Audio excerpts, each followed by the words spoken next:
Hello, my name is Jerry Wise, and I'm a relationship expert and a family of origin expert at Family Tree Counseling Associates in Carmel, Indiana, on the north side of Indianapolis. And I have many people who ask me the question, well, how do I self-differentiate? How do I do that? What do you do to practice this self-differentiation? And I thought I would give you an example today of a tool, and one of the ways in which you can practice self-differentiation. And this is about that example. Being confused is a great way to keep from getting hooked by another person or by a group. And I think a lot of people, self-differentiation is about not getting hooked, not getting reactive, not having to play the game, not having to play the roles that you've been taught to play and to do, and to de-enmesh. This video is about using confusion to keep yourself and to remain yourself without cutting off from others. I recently got permission to use an example of one of my clients. While I won't reveal her personal information, I'll use her life example in this video. And this is Mary and her difficult and immature mother, Samantha.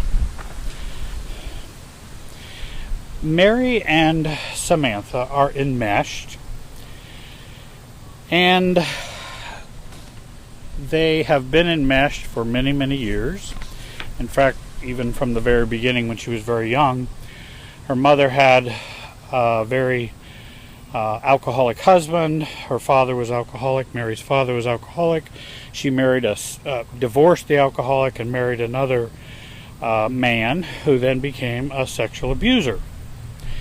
Mary has had a long, difficult relationship with her mother. Her mother often makes up stories and tells others about Mary to maintain her victim lifestyle and to always be the one wronged in life. Samantha loves the drama and probably is an abuse victim herself, and has spent her life lying and manipulating her family to get what she wants and what she needs. Samantha uses guilt, anger, and reactivity to get her children to do things for her, even when doing things for her is harmful to them. Mom, Samantha, is volatile, rejecting, and will punish Mary for not going along with her way of thinking. Samantha believes she was a great mom to her 3 children. In her rather delusional or denial mind, Mary's stepfather was sexually abusive to her, and Mary even told her mother at age 15. But her mother ignored it and probably denied it. And Samantha is still married to this man. Mary is the codependent caretaker for Mom. Her brother is enmeshed with her mom in a number of ways and a number of levels. And her sister is cut off from her mom and won't have anything to do with Samantha. Mom underfunctions in numerous ways. Mom is always creating havoc for Mary. She tells her friends that Mary is mean to her and acts in unloving ways to her, then tells her family and the few family members who will listen that Mary is bad and does bad things and doesn't care about her and doesn't love her. Then her family and few family members and friends will call Mary and ask her about what Mom has said. Mary's, of course, have said and done none of these things that Mom has said. And she even tries to set boundaries with Mom. But of course, when she sets boundaries, then Mom acts out in this way by creating a drama. This makes Mary feel guilty. Mary keeps the secret that Mom has been shoplifting and abusing prescription pills. Mary also keeps the secret that Mom denied her abuse growing up, because she doesn't want the world to know that she had a mother who does this and who did that. Oftentimes when we are stuck in those dysfunctional families, that's what we will do. We will even protect those who harmed us. Mary has been setting more boundaries with her mom. This increases the heat in their relationship. Mary has been preparing herself to ask her mother what she was thinking and feeling when she told her about the abuse when she was 15, in which Samantha did and said nothing, and they have never talked about it since. By the way, Mary is probably in her 40s, has teenage children, and is a professional. Mom then has a conversation with Mary recently in which she says, I know I've always loved my children, and I've been a great mom no matter what my kids think. Often Samantha will say wild things to get an argument started or out of her own immaturity. And this happens often with Mary's brother Mary's brother and Mary's sister Cindy. And at this point, when Mom says something like that, Mary feels caught. She knows if she does one thing, it will cause one problem. If she does another thing, it will cause another problem. She feels caught. She doesn't know how to get uncaught. And so there, her self-differentiation is not very strong. So, A, Mary can avoid her mother and say nothing, which feels bad internally because she knows what happened when she denied her abuse. She knows her mother hasn't been the most caring and wonderful mom through her years of growing up. Or secondly, she can accuse her mom of lying one more time and become reactive and tell her mother she was a horrible mother and rage at her out of her anger she has had pent up for a number of years. And by the way, she is in the process of preparing herself to ask her mother about the events when she was 15, but she's not quite ready yet. She wants to have a non-anxious presence and do it as a researcher, not as an accuser, and not as one who's stuck in her anger over it. Because if she's there, it will only turn into a mess and will not be very therapeutic for her or for her mom. Oftentimes we will be involved with people who say things we don't agree with, or say things that are meant to urge us to react or to become reactive. The goal is to avoid reactivity and to remain mature, and to avoid living in a needing way or needing others or the other in an immature, enmeshed way. I suggested this. Mary, when your mom says that she was the most wonderful mom, loved her kids, and was the greatest mom ever growing up, you can say, Mom, I'm not sure I understand. Mom, I'm confused. And stop. If Mom wants you to be reactive or have a fight, she will ask you in a defensive way, well, what don't you understand? What are you confused about? And if somebody's wanting to pick a fight, then I know there's no reason to hardly continue the conversation, because it will not change them. It will only get me enmeshed and caught up with them. If she really wants to know how you feel, she will ask in a way in which she really wants to know more about you. If she wants me to be defensive, I will just respond, I am just confused by what you said, but that's okay. Hey, what would you like to have for lunch? If Mom has some desire to really connect with you, and only if this is the motive, then you can reveal more. For example, if she'd say, well, honey, I don't know what you mean when you say you're confused, and she's really open and she really would like to hear, then you say, well, Mom, you mentioned that I loved you kids growing up and I was always a great mom. Well, that statement is confusing to me, Mom, because I remember several times in which your choices as a mom didn't work out so well for me. If she becomes defensive, then say, well, that's okay. If she wants to know more, and if she's humble and open, then you can explain more.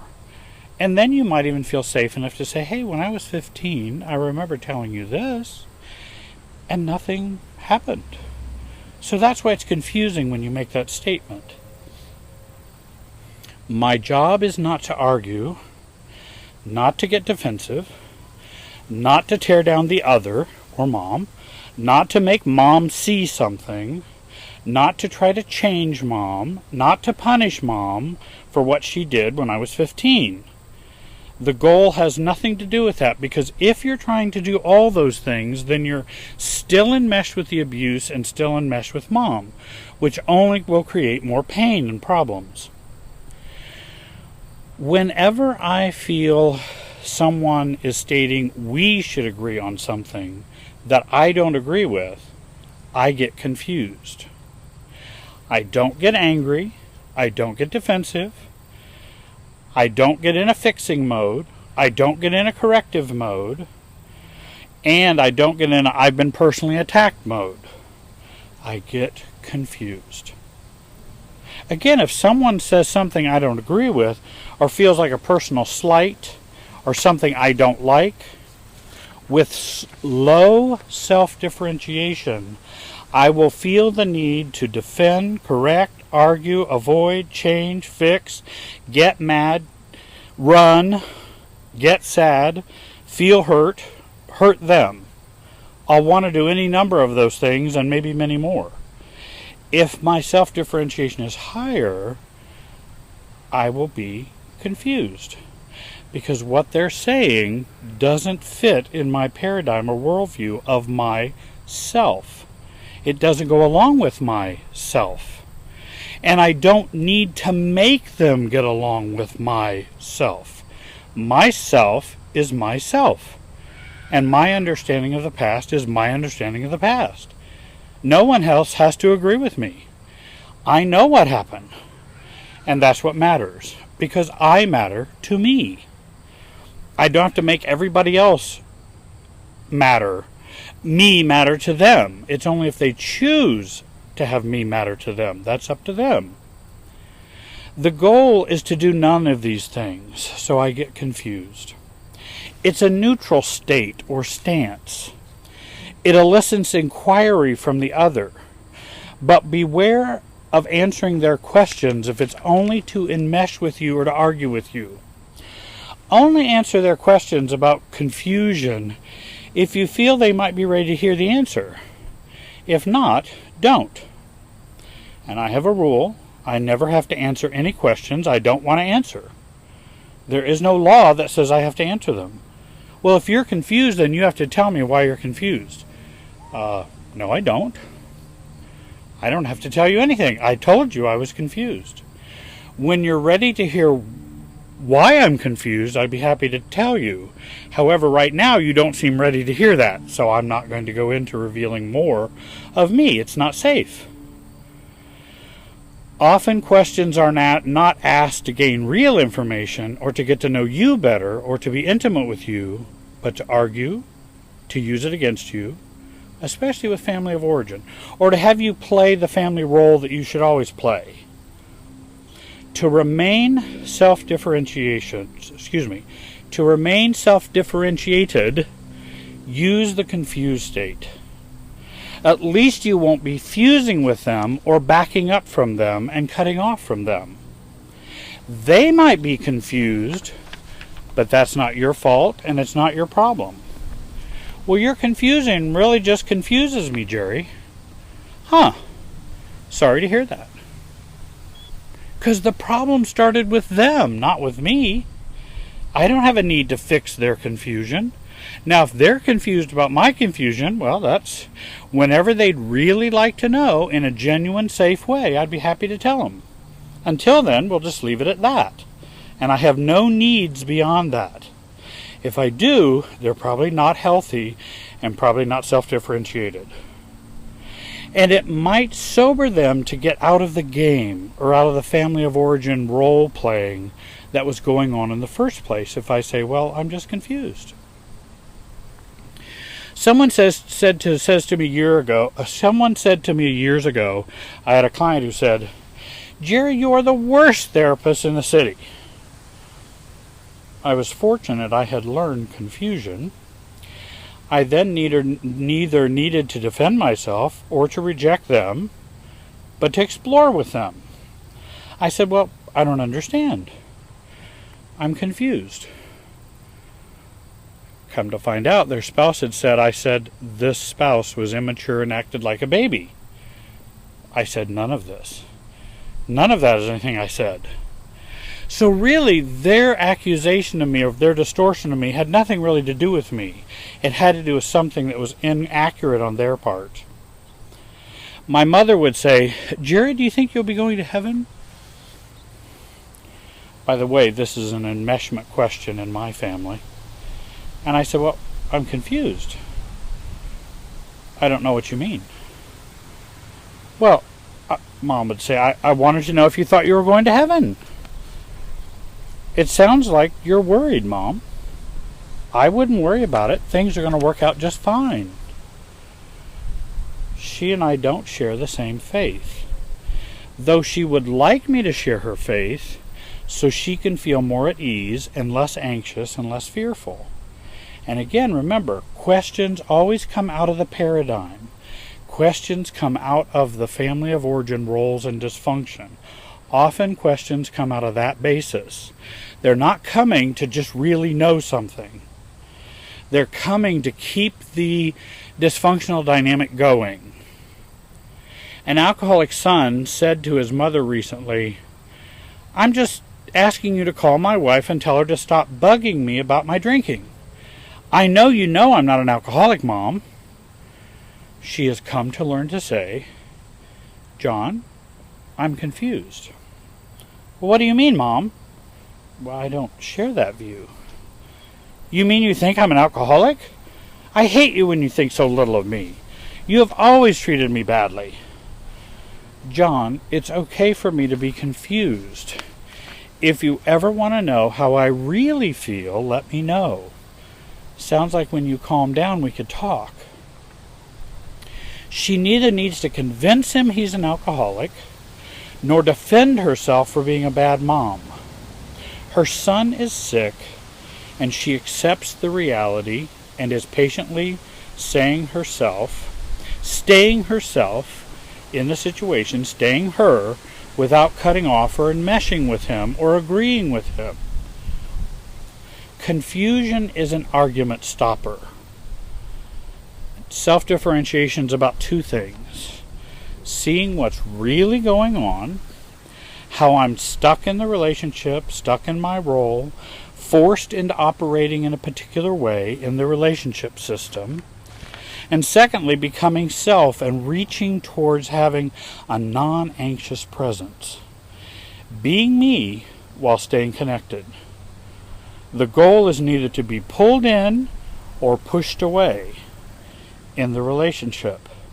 And that's why I think confusion or confused state can be so powerful in that, because it allows you neither to be pulled in or pushed away. I rehearse these roles and these skills and scenarios with clients, and we practice being self and we plan for worst case scenarios with family of origin, spouses, friends, bosses, co-workers, and even children. You might want to try it. If you feel uneasy about trying it, if you feel it would make things worse for you, please contact me so I can help you heal in some areas that would make it possible for you. I hope that you'll get some help for yourself if you're struggling with self-differentiation. My information is on the screen. You can contact me. I work out of my office. I also work online for any of those who live far away. Join our YouTube channel. I hope you'll like this video and make comments at the bottom. I want to thank you for watching and have a great day.